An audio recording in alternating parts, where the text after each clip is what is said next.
Shoot Online. Today we are looking ahead to the big match coming up this weekend. Orlando Pirates and Kaizer Chiefs, the Soweto Derby.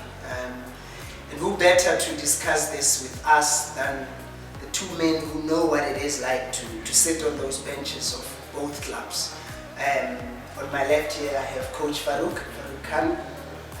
You were assistant coach at Kaizer Chiefs over 2 periods actually, with Ted Dumitru and with Mohsin Etudor. Welcome, Coach. Welcome. Thanks, Thank you. Thank you. And we have Coach Debza on the side, Tebogo Moloi. You've worked at Pirates as an assistant. We know you played, but we are here with you as the former assistant coach. You've assisted Costa Papic, you've worked with Ruud Krol, you've worked with Roger Desai, you even worked with Augusto Palacios. Yes. Welcome, Debza, to Shoot Online. No, thank you, Matsalani. Gentlemen, the big match is coming up. The two clubs are doing different fortunes. Kaizer Chiefs, suddenly they are on the up and up after a very slow start for Gavin Hunt. Coach Farouk, we spoke to you a few weeks back about Gavin.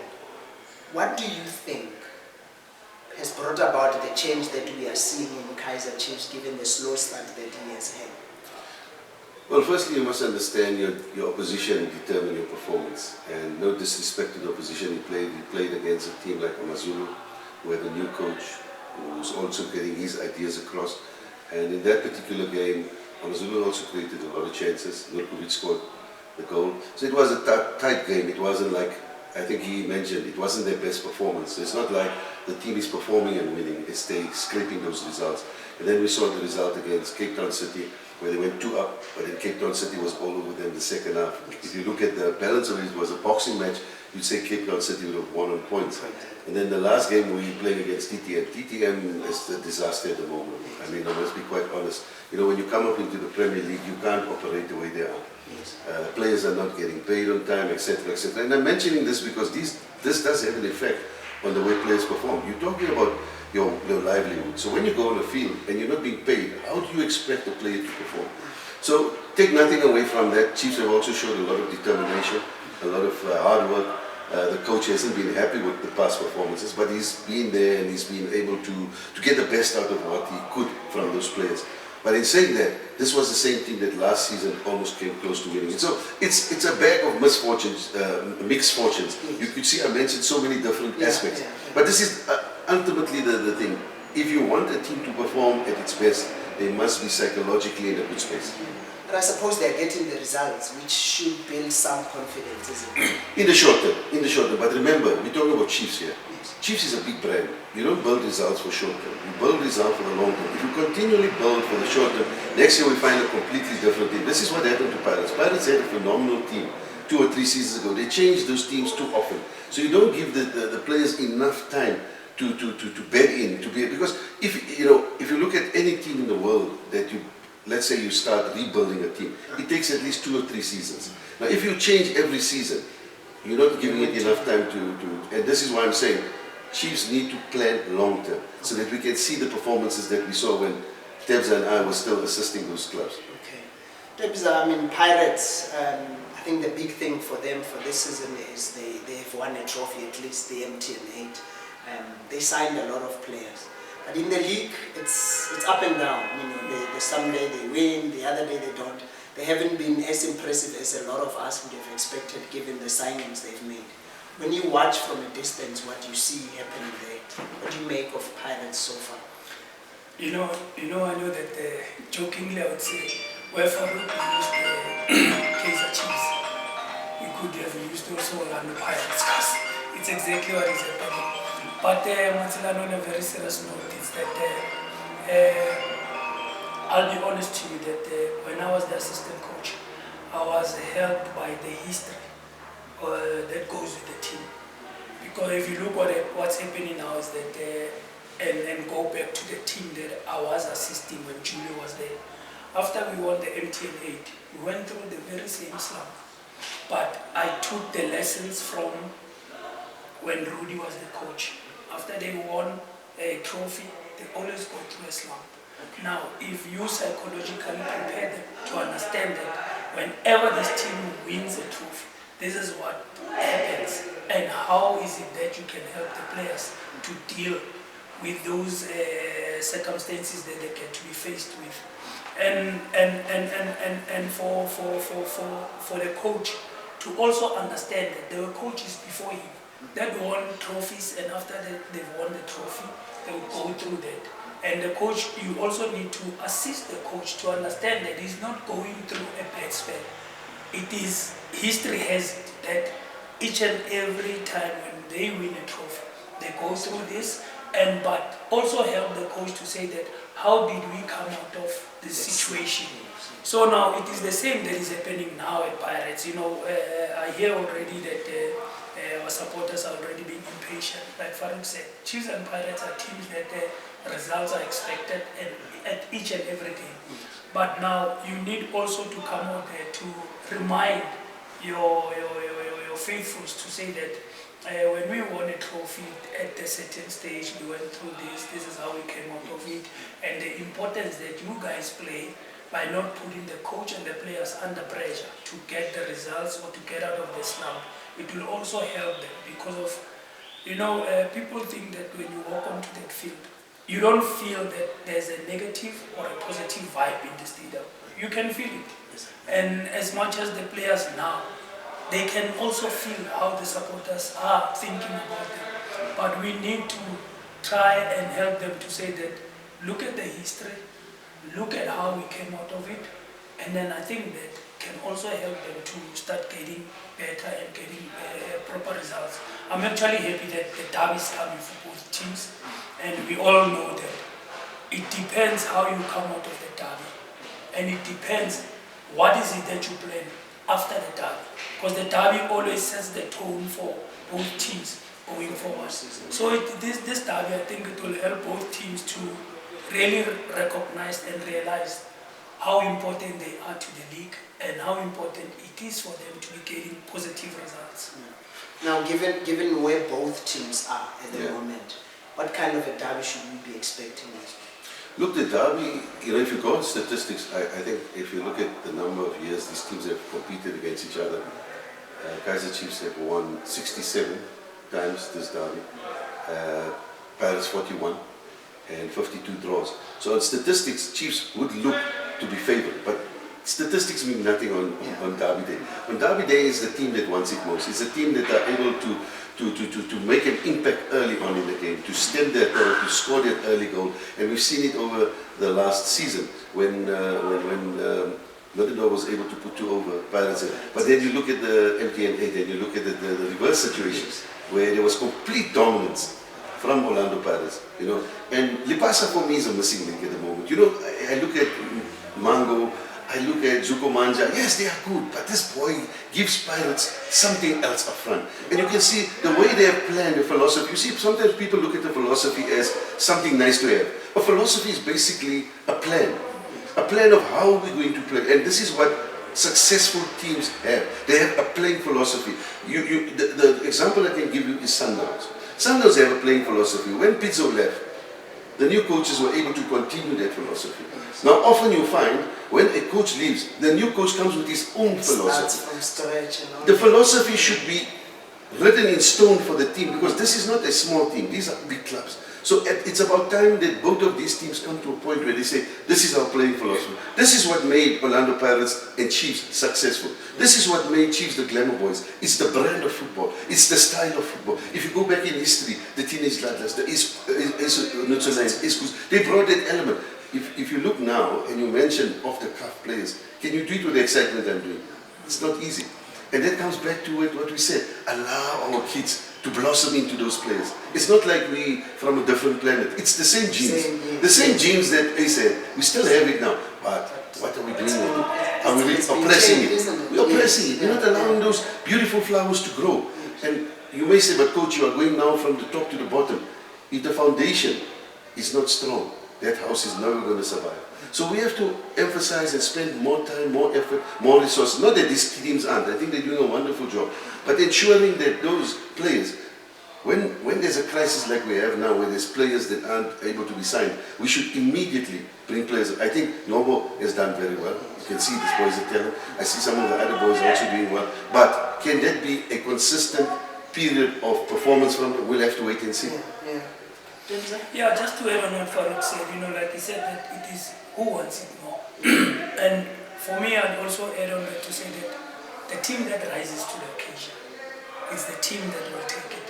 And the players that realizes what mistakes did we do in the previous one, and that I mustn't commit the very same mistake, then those are the players that will make a difference. Because of, if you look at how Pirates lost the derby in the league when Menendorf was there, and you look at the Pirates team that won the MTN 8, those were forced errors made onto the Chiefs players.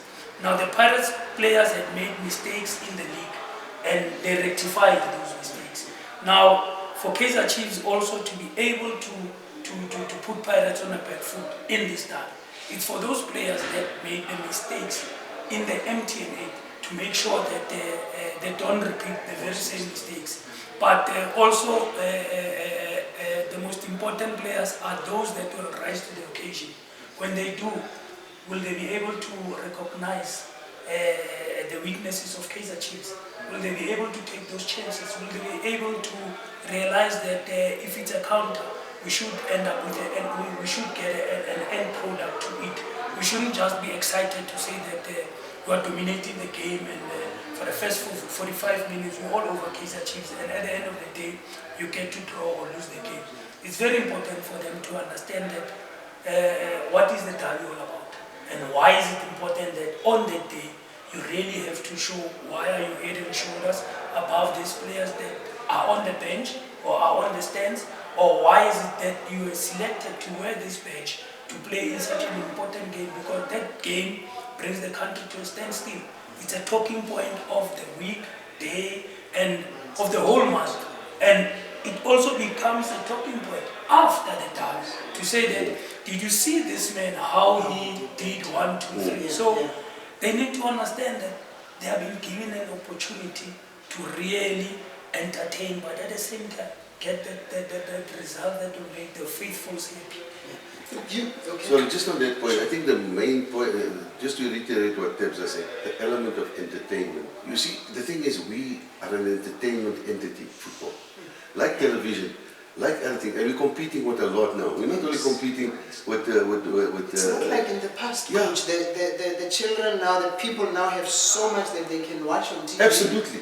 And this derby is not being just watched here, it's being watched internationally. Now for me, if I was a 7 or 8 year old and I'm watching that TV, that must inspire me to want to become a Tobogo Moloi one day. I must look and say, hey, I want to be like him.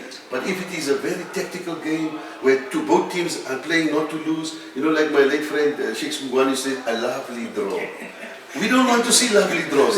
We want to see 3-2, 4-3, goals. And coming back to Tebza's point, many people today with COVID, they are going through difficulties.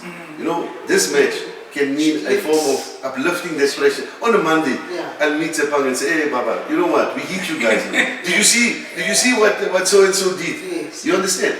And this is lacking in the game today. But why is that? I mean, let's look at you guys. You guys had the privilege, the pleasure of being on the benches of these two clubs. Tebza, you also played. During your times, what was it? Tebza, you speak of these players need to understand what this match is about, they must rise up. You guys coached some big personalities of the derby, and there was Jabu in one of your teams, some other years. Let's talk about that. These current teams and the teams you coached, what made the derby special for you guys during those times with those kind of players? Personally, I think it was up to the players. You couldn't really coach them for the derby. You see, players, when they look at the derby, they're looking at it to say, this is our stage. There we're going to have 80, 90,000. This is our stage today. And then you and me and Tebza and the technical staff, we have to remove the change. We have to de-coach on the day, not coach. Because if you start creating too much tactical awareness and too much things, you're creating pressure already. There is already the pressure of having to play this big match. So you got to use reverse psychology. Now make them feel comfortable, encourage them in training, play a lot of fun games. You know, You can tell us about that. I mean, just, you know, it's Kaiser Chiefs. It's this week. We are building up to the day. What did Farouk and Ted Well, do? I tell you what Ted, you know, if I tell you what Ted did, people will be surprised. We didn't do a lot of tactical movements and strategic planning. We did a lot of small-sided games. People don't believe when I say today, our foundation was built on small-sided games. And, you know, we realized that, of course, these players were talented players. When you play for Chiefs or even Pirates, you had to be special. So we didn't have to teach them fundamental things of how to take a corner, where to finish, where to stand. We knew those things they would do. You understand? We didn't focus on that because we would have done that before. Yes. During that time, we create an environment where there's so much fun. The fun element is there. Yes. The players look forward to coming to training. And they're all looking forward to say, who's starting this week? Yes. You know, who's in the first lineup this week? And even the guys on the bench are looking forward to it. So the environment that was created was a very somber one. A very relaxed one. This was with Ted. Yes. Now you also worked with Muxin, who's very different from Yeah, Mushin was slightly more different. Mushin was more, you see, Mushin was a very analytical coach, and he wanted players to do specific things at a certain time, and he managed to get them to do that. So there was a lot of patterns of play, but also very relaxed in his own way. You know, he had a way of, you know, when you saw Mushin on TV and he's shouting, that wasn't the Mushin that was with the players. The players could relate to him, although he had a very short fuse. If you did something wrong, you would have it coming. Yes. Whereas the opposite would be of Ted. Ted wouldn't show emotion so much, you know. So this was a personality difference. But really, if you look at it overall, if you look at the success that we had during the time, yes, we did lose to Pirates on occasion, and that particular time it felt like a funeral. Yeah. Because when you walk down that tunnel at the stadium, nobody greets you. At the same time, you are the hero before the game. When you walk down, everybody walks past you like you are a villain, you know. So you could feel that. Even you guys as the Yes, technical- I mean there was a time when we lost to Pirates 1-0, and that's the year we won the league.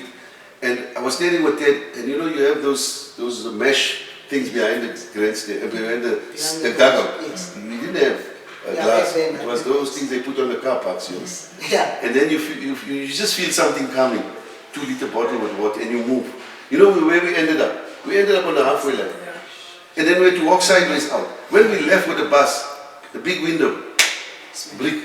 So it wasn't as easy as people think, you know. Yeah. But obviously, winning the next week, things were back to normal. But the derby was so important. If you lose the derby, you feel like you've lost the league.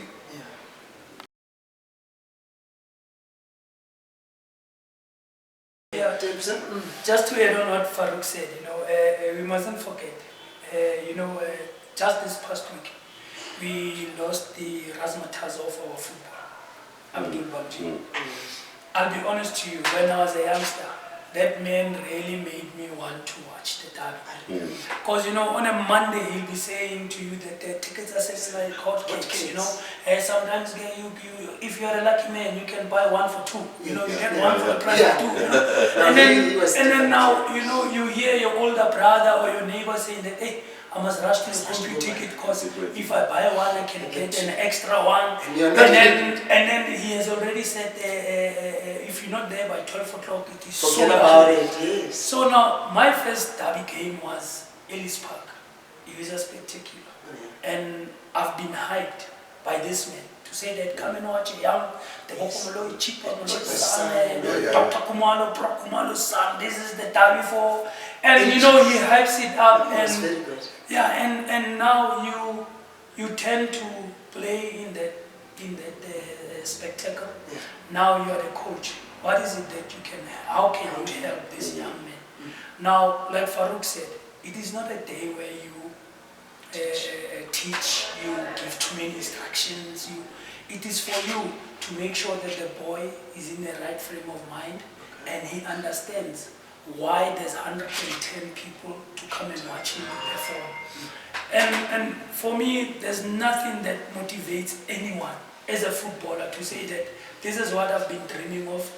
I mean, we grew up watching the World Cup, Maracana, you know, it was full, there was Pelé, there was Jazino, and everybody, when you see them leave the stadium, they're happy. We more of that type of a nation, like the South Americans. You also want to have people having samba, you know, dancing, happy. And how do you transfer what you are doing in the township to this game. You have to. So with Costa, it was more of focus, concentration, discipline. But what I like, because he's also European, is that don't take away the element of entertainment. Give it to them. You have to, but at the right places. Now with Julio and Augusto, just like Farouk had said, with Ted, they're more South Americans, laid back. They know the importance of the game. They know on the day that entertainment is the order of the day, but like I said, entertainment that at the end of the day, it brings results. Like when they lost against us, I could see them moving right up to the halfway line. And at some point we felt that these are our colleagues. We need to protect them from all these missiles being thrown. But the nicest part was that when they were closing the FNB, when they were coaches, we were still leading 1-0, and Sean Bartlett scored with a header to equalize. The celebration of Kaizer Chiefs supporters and Pirates at the same time.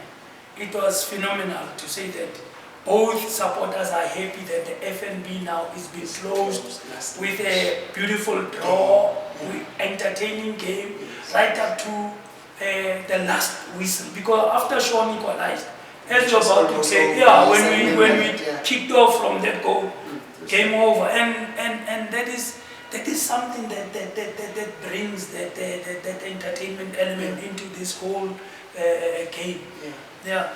Look, in South Africa, a lot of times, you guys would have heard this, that assistant coaches are normally seen as ball boys. You guys, I've watched you work, and I know that you've contributed, and you worked, I suppose, with coaches who respected you and what you brought into the game. Can each of you remember a derby that you personally feel I influenced?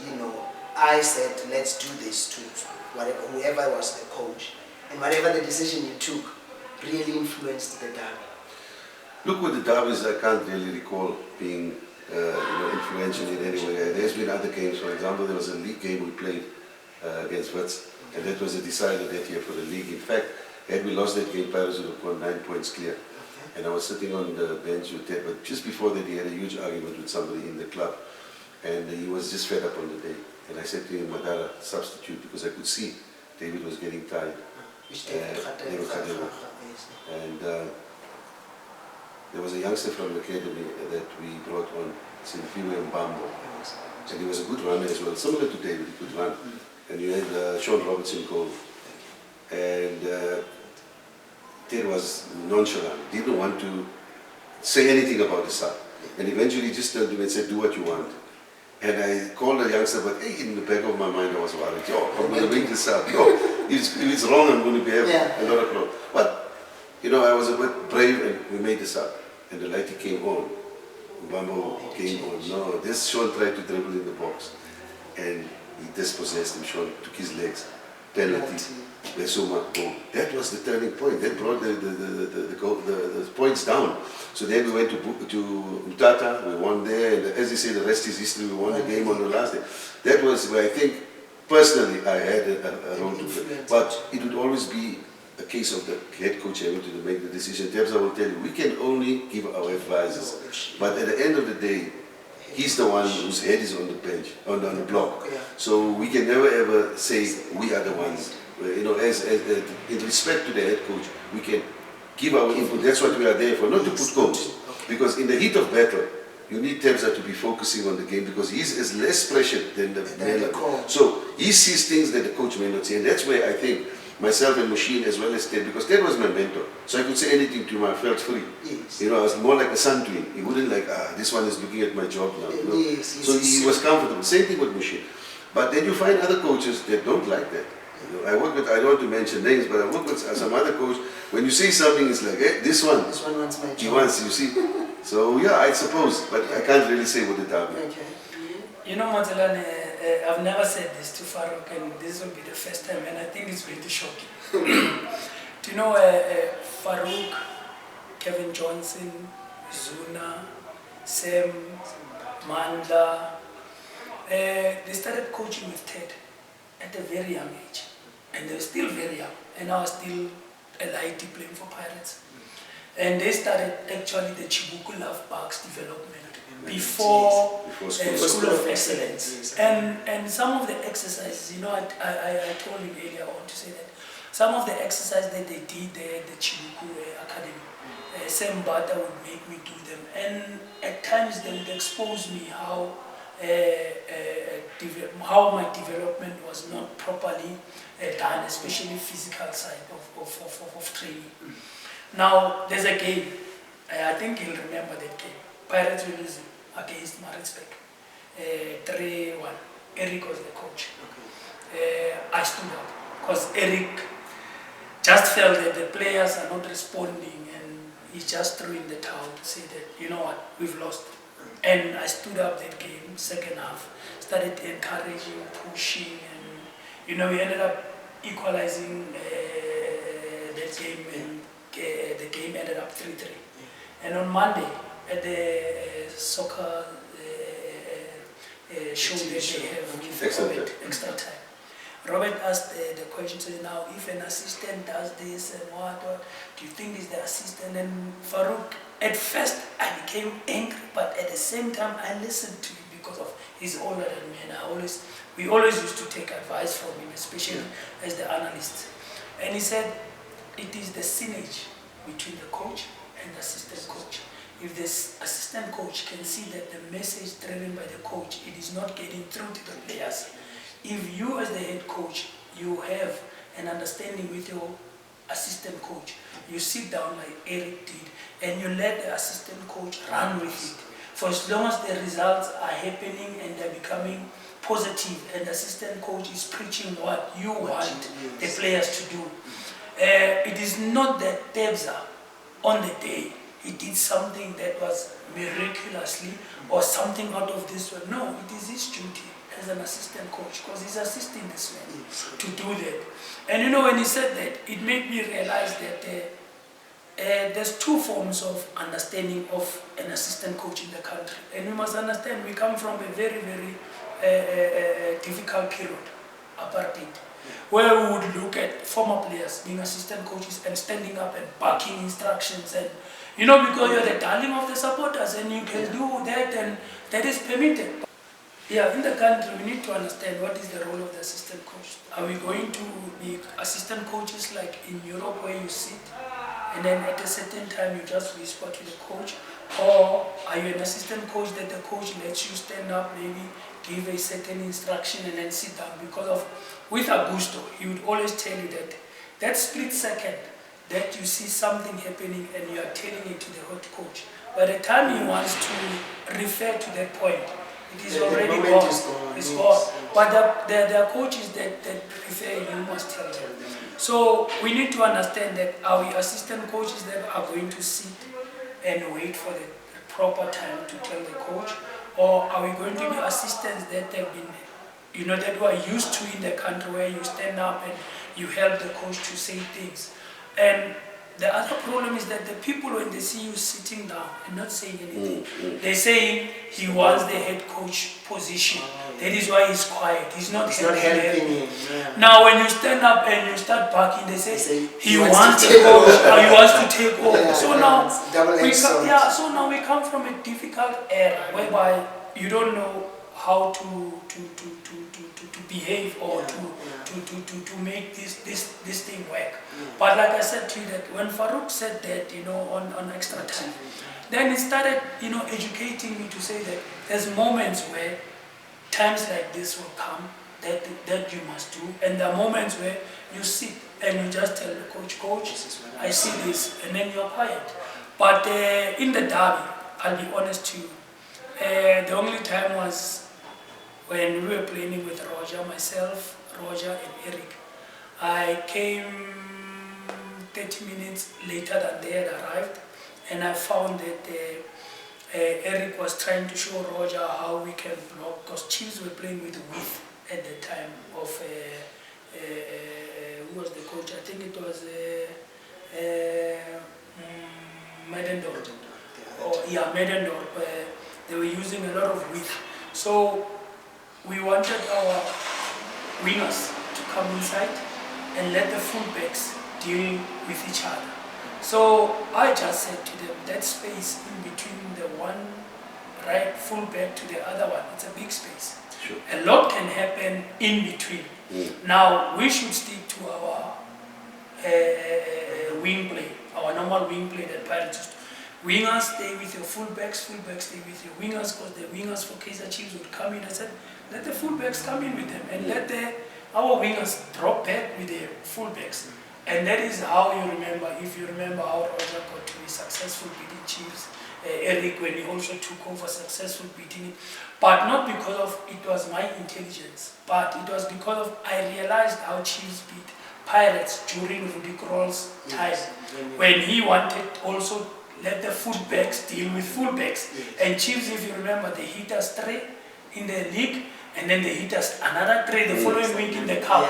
Yeah, because we wanted to do the very same thing. So that is how I learned from there. Not that maybe I came up with something out of this. No. I learned from. That's why I say with Pirates, a lot of times, the history of the team, if you follow it very closely, can help you to get results and overcome whatever difficulty or whatever excitement that is in the team that is happening, how to deal with both situations.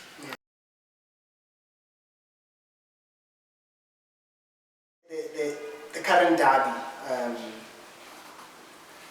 a lot of people feel it's lacking something. When you think of the derbies you were involved in and you watch what we've been watching in recent seasons, what is missing from this current derby? From my side, Matsilani, I'd say, if I was involved, I have 5 players in particular that I would say what Farouk said earlier on. He alluded on something very important, element of entertainment with making sure you get the result. You have a lodge, you have a pule, you have Mtambo, you have a Makaringe, and then you have a Mutswari. Those are the 5 players that can tell any game on any given day if they are given the right tools. Not that they are not being given the right tools, but this particular game, prepare a way of playing against Kaizer Chiefs. But don't take away the individual brilliance. But they must also understand that that individual brilliance must be within the system of the team. So on the day, those 5 players need to know what is it that the people are expecting from them. And I once challenged, Asen Zule once challenged me. He said to me, I know how much we're walking through the tunnel. Dad was walking through, he says, I know how much you think you can do what. I want to see you medite. Timur look medite ball. Like he used to. Yeah, like he used. He said to me, I learned it from your father. Your father would just stop the ball. And then he says to me, hey, Emery, and then Asen said, you see today, if you can walk with that ball, I'll know you can own the derby. Matsilani, I looked for the right moment, but I was scared because of once you stop the ball, you will lose sight of people coming from behind, in front. And I don't know, I just took plug and then I just stopped and then I walked. And then I felt so good. And I challenged Opa. I said, Opa, there was an Ace in Soleil. And Ace Kusa would do it. Ace Kusa, then he was the boss. He would walk at any given time. Ace Kusa from anywhere he would walk. And you must know we idolized players like, because we were youngsters and we used to watch Ace and Kila on the Pirate side. And I used to say, one day, these youngsters, I want to be like them. So I said to Opa, there was 2 Ace from Random. And you come also from, I want to one day to stop the ball and walk. And he stopped the ball and he walked with it. But he did it on the side. I said, no. It's not 5 out of 5. I want to ride there inside the circle because of there you are at the nucleus of the field and you have to have side mirrors to be able to see, your peripheral vision must be very good. So, those are the things that you instill on these 5 boys to say that this is a derby. This is what is expected from you by the coach. But this is also expected from you by your own people that pay you. So now, can you combine the two without making the coach angry at the same time to say that you didn't realize that when you started doing something, it killed the counter-attack of the team. So it has to be within the system that your individual brilliance must come out. So for me, those 5 players, they should be given that type of information to be able to make the derby to be entertaining. Yes, during your times, you had your Jabus, and you had your gifts and all that. Just share those times with us. You know, your. Phew, they give me goosebumps when I think about Skara. You know, Skara, when he came to us, everybody was saying, this boy's skillful, and you know, why you guys are moving him out of the middle. And between 10 and 9, we realized that Skara is most dangerous when he comes from a wider position. Because you know, like Jesus would control that ball, and then he'll attract you and suddenly.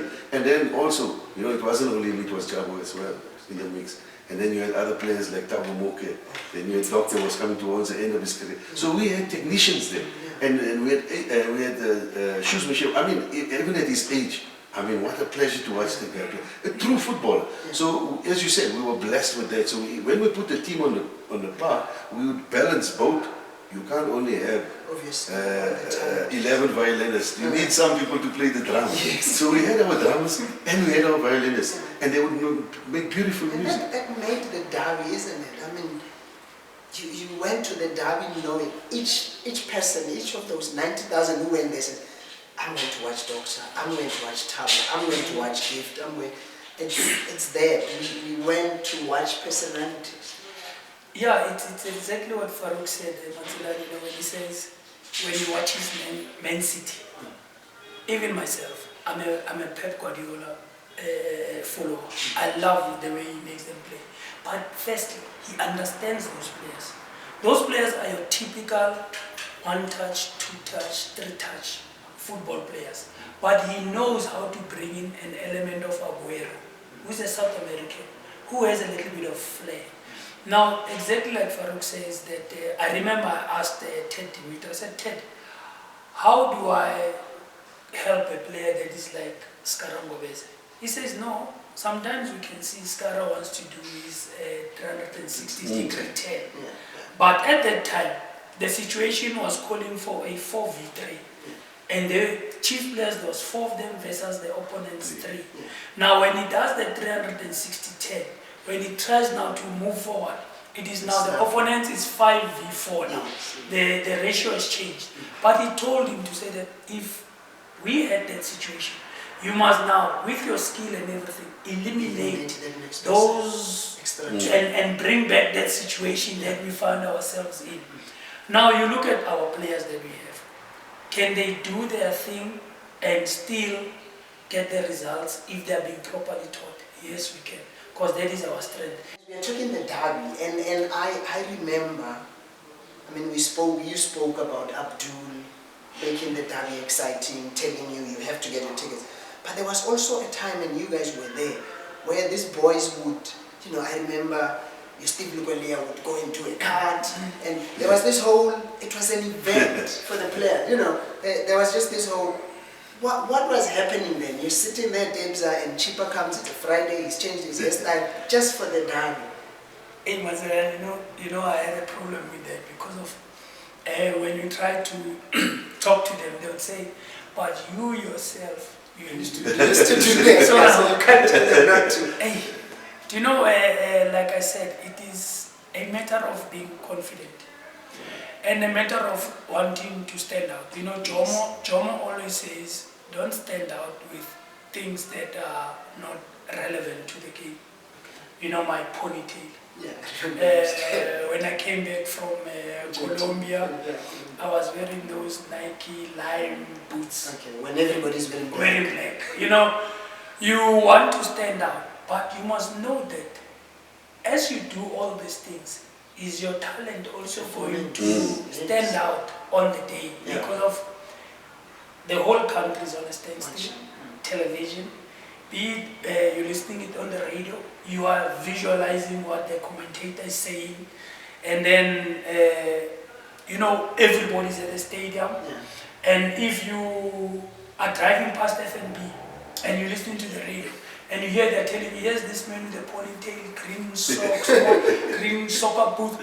You want to stop your car there and go and see. But if they say, here's this man with a lime soccer boots, ponytail, is busy kicking the ball outside, you're like, what is it? So for me, it is a matter of being confident, knowing that tomorrow you are the focus of the country, and am I up to that task to entertain and make sure that when the people leave the stadium, they will be able to talk about all three things that you've done, you know, your ponytail, your soccer boots, and your play, and your play, you know. So I guess for now on my side, it was difficult for me to stop them, but I would always tell them that what you've done, I hope complements what is expected from you on the field of play. Yeah. There's Jabu Pune, Jabu Matlangu now, and there's still Vilagasi. And we always knew that they will shine on the derby. And there would be times when we hear that they were not training that week, they had gone AWOL, but they come and play. Let's talk about that. Were they that special? Yeah, I tell you what, you know, that is a very good point that you're bringing up. There was a time when that occurred, in a conversation myself and Ted were having, and I was saying, you know, Ted, it's not going to be a good idea to play a player who's not been there. And the man was so full of wisdom. He says, Farouk, let the game expose him. Let us not expose him. If we leave him out, and the result is that we're going to have the fans on our back. They don't want to hear about what happened before. They want to see him on the day, and people have come to play. So let the game take its course. Let nature take its course. And guaranteed, when he played, it was like he was there all the time. It was like he was not missing. So, you know, it comes back to the case of saying, I had a situation with Zongo when I helped a friend of mine, Mekichine, on the 20 national team. Similarly, and I was going to drop him on the day. Because although Michael was the coach, I was preparing the team.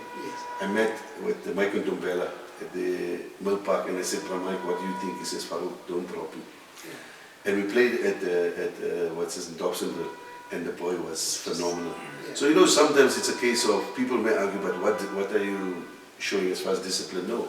It's a case of logical thinking at that time. What is the best decision for the team? Not for the coach's ego or for the players' ill discipline, but what is the best thing? Because if he goes into the field and he doesn't do well, then it's justified for you to say, you see, we haven't performed.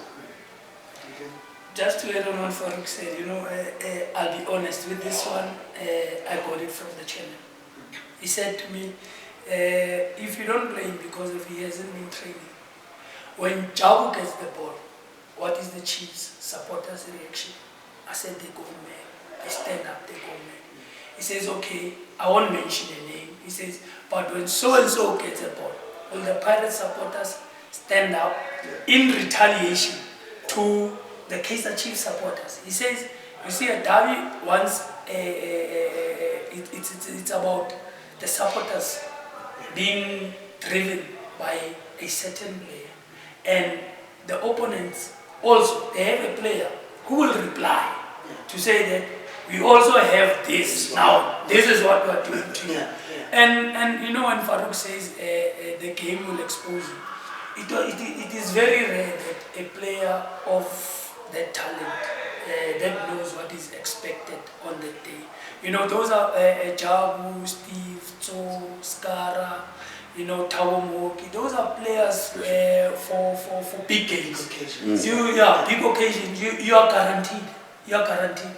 Even if you can give him 15 minutes, he will do something. It's such a special match that a lot of the normals that I think as coaches you would do for the other matches, when it comes to derby, it's just different, isn't it?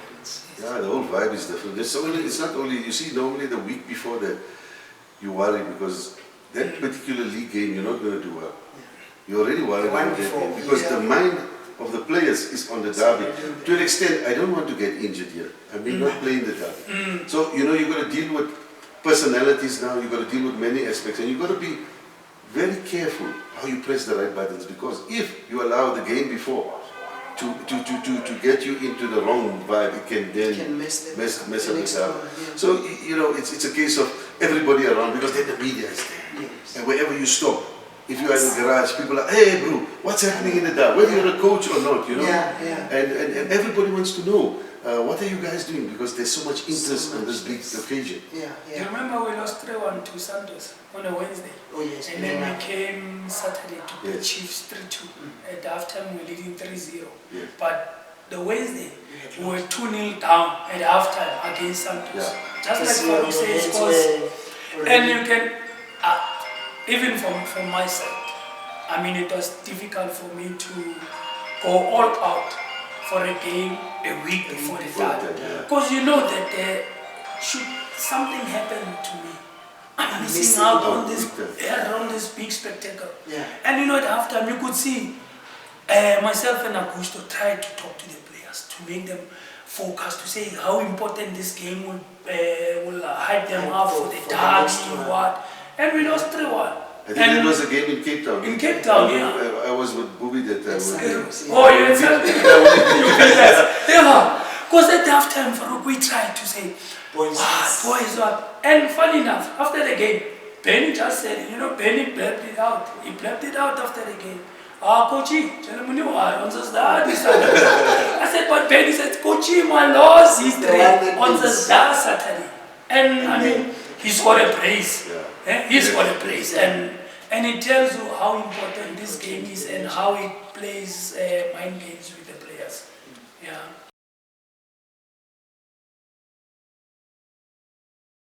Gents, so the derby is coming up, yes.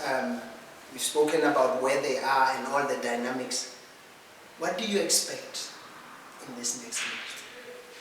I think if you look at the two varying performances, Pirates started the league very well. I mean, they were looking like they were on track, and then obviously the congestion and injuries took its toll.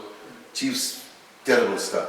Everybody thought that they were relegation candidates. They'd proven in the last 3 games that they picked it up. But as I said before, all of that doesn't mean anything on the day of the derby. On the day of the derby, the players are at a different level, psychologically and otherwise. So this game is going to be hinging, as I said earlier on the day who wants it more. And who is prepared to go that extra distance to ensure that they win it, to keep the shirt, to keep the badge shining. And desperation is not going to do it for you. It's going to be a case of, if Pirates on that day get the synergy right, take those chances, because they're creating a lot of chances. So Chiefs have created lots of chances. What are they going to deal with this? The key factors being the Nurkovic, being certain players from Pirates, the lodges. Are they going to have special plans for them? These are all tactical things that will come into the play. But once the players get onto the field, all of that is forgotten. Now it comes purely on the impetus, on the energies, and the state of mind at the time, how they want it.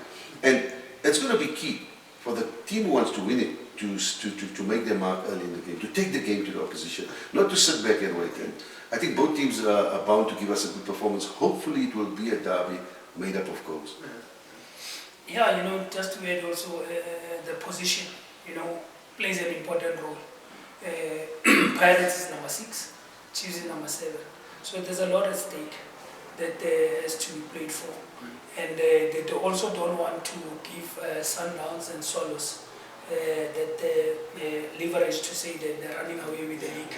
So it's very important, on the day that whoever wants it stands his authority when the game starts, and make sure that should they go onto the lead, they defend and play that football that they started the game with right throughout the 90 minutes and bring in the 3 points, because should they not be able to bring in the 3 points, Sundowns and Swallows are moving away from them, and it will be difficult for them to play catch up, especially in the second round. It's a very, very difficult scenario for you to try and say you're catching up with somebody that is on top, and moreover, so that Pirates has already won the cup.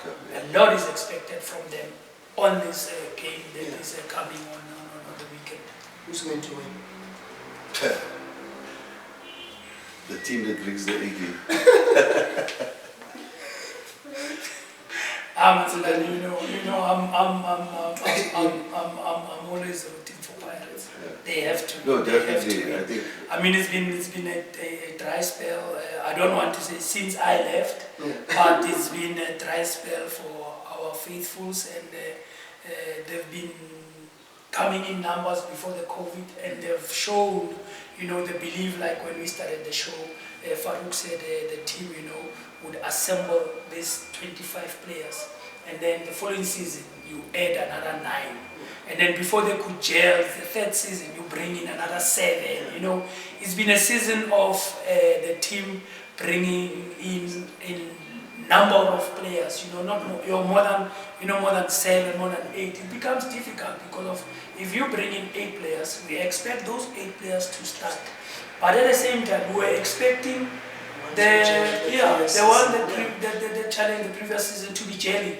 Now, this season at least, they haven't done a lot of changes. We see that now they've won the league, and it is for them to really go out there and say to the people, thank you for the past seasons that you've been understanding. Now we are starting to gel, we have a trophy, and here's a derby, we want to reward you with the derby. Here are the results for you. Yeah, no, definitely. It's going to be an exciting encounter. I'd like to see Chiefs win. But wishes are wishes. Yeah, sure. They say we'll have to wait and see what happens come the weekend. Thank you so much, gentlemen, for your time and your insights and sharing just, you know, your experiences as assistant coaches of these 2 big clubs in our country. Thank you. Thanks for having us. Thanks, Matthias.